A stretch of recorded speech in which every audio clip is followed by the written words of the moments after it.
ইবলিসকে, হে ইবলিস, তোমাকে কিসে বারণ করলো আদমকে সেজদা করতে, যে আদমকে আমি নিজের হাত দিয়ে সৃষ্টি করেছি? আল্লাহ রাব্বুল আলামিন যে আমাদেরকে এত যত্ন করে ভালোবেসে সৃষ্টি করেছেন, এটা কি আল্লাহ পাকের দয়ার নিদর্শন নয়? মহাবিশ্বের অন্য কোন মাখলুক সৃষ্টির ব্যাপারে আল্লাহ পাক বলেন নাই খলাকতু বিয়াদাই, আমি নিজ হাতে তাকে সৃষ্টি করেছি। শুধু সৃষ্টি নয়, সৃষ্টি করার পর আল্লাহ পাক তাকে সমস্ত নাম শিক্ষা দিয়েছেন। এই যে জ্ঞান শিক্ষা দেওয়া, জ্ঞান, এটা আল্লাহ পাকের সবচেয়ে বড় নিদর্শনগুলোর মধ্যে অন্যতম।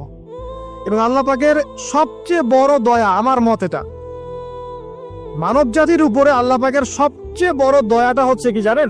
আল্লাহ পাক আমাদেরকে জ্ঞান শিক্ষা দিয়েছেন, ওহী নাজিল করেছেন। এটা সব কিছুর ঊর্ধ্বে। কারণ আপনি তওবা করবেন, জ্ঞান লাগবে। নামাজ পড়বেন, জ্ঞান লাগবে। রোজা রাখবেন, জ্ঞান লাগবে। যাকাত দিবেন, ইলম লাগবে। আপনি দিনের যে কোনো আমল করেন, ইলম লাগবে। জান্নাত জাহান্নামের পথ খুঁজে পেতে হলে ইলম লাগবে। দেশ চালাবেন, ইলম লাগবে। অর্থনীতি চালাবেন, ইলম লাগবে। ইলম ছাড়া কিছু নাই, ইলমের উপরে কিচ্ছু নাই। এই ইলমটা আল্লাহ পাক কাকে শিক্ষা দিয়েছেন?